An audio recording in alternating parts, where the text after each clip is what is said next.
ओम नमः शिवाय। श्री शिव महापुराण कोटि रुद्र संहिता 16वां अध्याय। ऋषि बोले, हे सूत जी, आप व्यास जी की कृपा से सब कुछ जानते हैं। इन ज्योतिर्लिंगों की कथा सुनकर हमें तृप्ति नहीं हो रही है। अतः हे प्रभु, हम लोगों पर विशेष रूप से अतुलनीय कृपा करके अब आप तीसरे ज्योतिर्लिंग का वर्णन कीजिए। सूत जी बोले, हे ब्राह्मणों, आप श्रीमानों की संगति प्राप्त कर मैं धन्य एवं कृतकृत्य हो गया, क्योंकि सज्जनों की संगति धन्य होती है। अतः मैं इसे अपना सौभाग्य मानकर पवित्र पाप का नाश करने वाली तथा दिव्य कथा को कहूँगा। आप लोग आदरपूर्वक सुनिए। शिवजी को प्रिय परम पुण्यमयी, संसार को पवित्र करने वाली तथा समस्त प्राणियों को मुक्ति देने वाली मनोहर अवंती नामक एक प्रसिद्ध नगरी है। वहाँ पर शुभ आचरण में तत्पर, वेद अध्ययन करने वाले तथा नित्य वैदिक अनुष्ठान में निरत एक श्रेष्ठ ब्राह्मण रहते थे। वे ब्राह्मण नित्य अग्निहोत्र करते और शिव पूजा में संलग्न रहते थे। वे प्रतिदिन पार्थिव लिंग का पूजन करते थे। उन वेद प्रिय ब्राह्मण ने सारे कर्मों का फल प्राप्त कर भलीभांति ज्ञान परायण होकर अंत में सज्जनों की गति प्राप्त की। हे मुनीश्वरों, उनके चारों पुत्र भी उसी प्रकार शिव पूजा में तत्पर तथा सदा माता पिता की आज्ञा मानने वाले थे। उनमें सबसे बड़ा देवप्रिय, उसके बाद प्रिय मेघा, तीसरा सुकृत नाम वाला तथा चौथा धर्मनिष्ठ सुव्रत था। उनके पुण्य प्रताप से पृथ्वी पर सुख बढ़ रहा था। जैसे शुक्ल पक्ष में चंद्रमा बढ़ता है, उसी प्रकार उनके सुखदायक गुण भी वहाँ निरंतर बढ़ रहे थे। उस समय वह नगरी ब्रह्म तेज से संपन्न हो गई।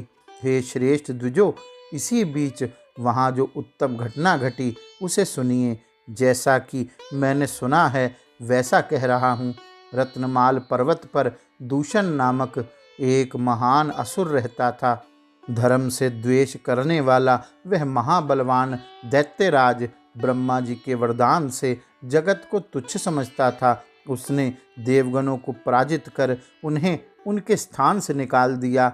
उस दुष्ट ने पृथ्वी पर सभी प्रकार के वेद धर्मों तथा समृति धर्मों को उसी प्रकार नष्ट कर दिया जैसे सिंह खरगोशों को नष्ट कर देता है।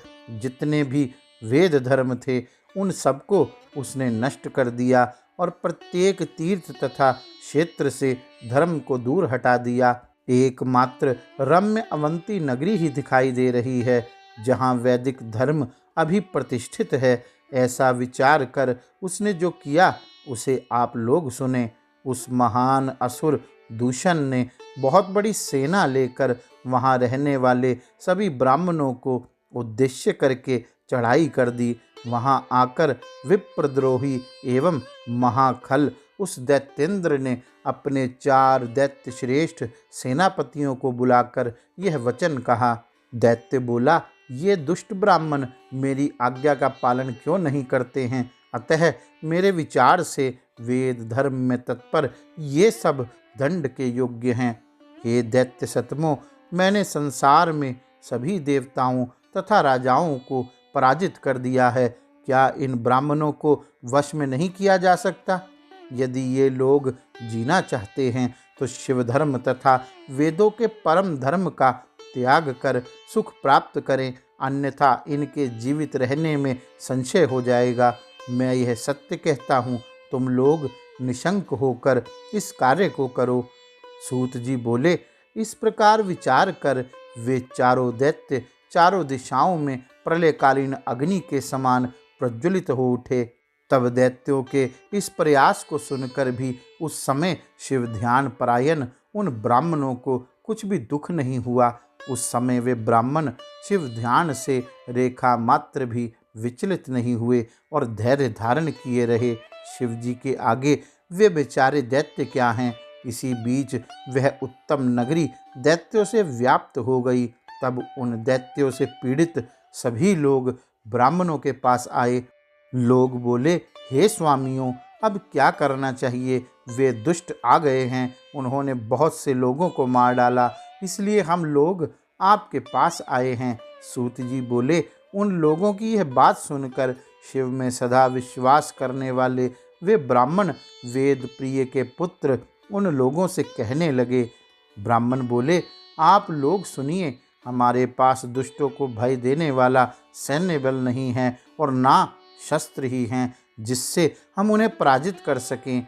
सामान्य व्यक्ति का आश्रय लेने पर भी मनुष्य का अपमान नहीं होता, फिर हम लोग तो सर्वसमर्थ शिवजी के आश्रित हैं, हमारा अपमान ये असुर किस प्रकार कर सकते हैं? अतः भगवान शिव ही असुरों के भय से हमारी रक्षा करेंगे।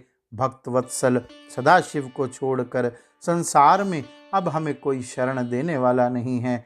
सूत जी बोले, इस प्रकार वे ब्राह्मण धैर्य धारण कर भली भांति पार्थिव पूजन कर शिवजी के ध्यान में तत्पर रहे। उसी समय उस बलवान दूषण दैत्य ने उन ब्राह्मणों को देखा और यह वचन कहा, इनको मारो, इनका वध कर दो। किंतु शिवजी के ध्यान में परायण उन वेदप्रिय के पुत्रों ने उस दैत्य के द्वारा कहा गया वचन नहीं सुना। उसके बाद ज्यों ही उस दुष्ट आत्मा ने उन ब्राह्मणों को मारना चाहा, तभी उस पार्थिव के स्थान पर शब्द करता हुआ एक गड्ढा हो गया। उस गड्ढे से विकट रूपधारी महाकाल नाम से विख्यात दुष्टों का संहार करने वाले एवं सज्जनों को गति देने वाले शिवजी प्रकट हो गए। अरे दुष्ट, मैं महाकाल हूँ और तुम्हारे जैसे दुष्टों के लिए महाकाल रूप में प्रकट हुआ हूँ। तुम इन ब्राह्मणों के समीप से दूर भाग जाओ। ऐसा कहकर महाकाल शंकर जी ने ओंकार मात्र से ही सैन्य सहित उस दूषण को शीघ्र भस्म कर दिया।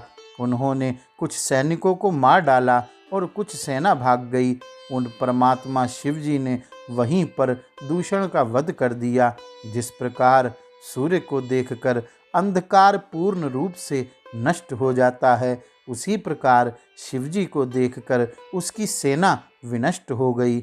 उस समय देवताओं की दुंदुभियां बजने लगी और फूलों की वर्षा होने लगी। ब्रह्मा विष्णु आदि सभी देवता वहां पर उपस्थित हो गए। ब्राह्मणों ने हाथ जोड़कर लोक कल्याण करने वाले उन भगवान शंकर को भक्ति पूर्वक प्रणाम करके अनेक प्रकार के स्तोत्रों से उनकी स्तुति की।